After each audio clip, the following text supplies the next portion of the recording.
عبد الله عبد الله الحقني. صدق الله العظيم. في ايه يا ماما؟ شفتي عفريت ولا ايه؟ دلوقتي انا كنت بتكلم مع قرايبي ايوه. واتفقوا معايا ان هم جايين يفطروا. طب يلا هتروحوا، عايزين تفطروا فين يعني؟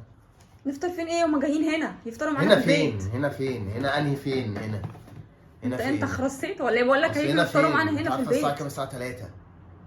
طب ايه العمل؟ يعني حتى لو طلبنا لهم اكل دلوقتي مفيش اكل هيطلع دلوقتي. لا نطلب ايه يا حبيبي؟ ما هم طول النهار بيطلبوا اكل من بره، ده هم عايزين يدوقوا عمايل ايدك.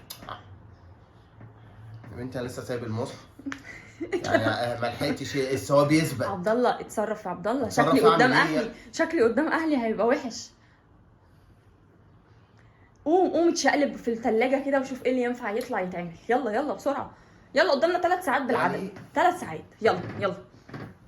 يعني ايه اتشقلب اعمله؟ يعني ايه؟ انا مش فاهمك والله. انت معلش. بتتكلمي لوغاريتمات. معلش اتشقلب كده في الثلاجه وشوف ايه اللي ينفع يتعمل دلوقتي ويلا بينا نعمله.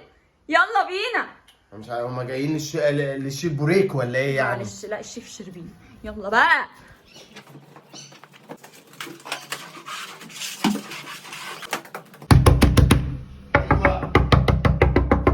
يلا يا عبد الله، عبد الله ده وقت دخول حمام يا عبد الله، مفيش وقت. يلا انجز انجز يلا.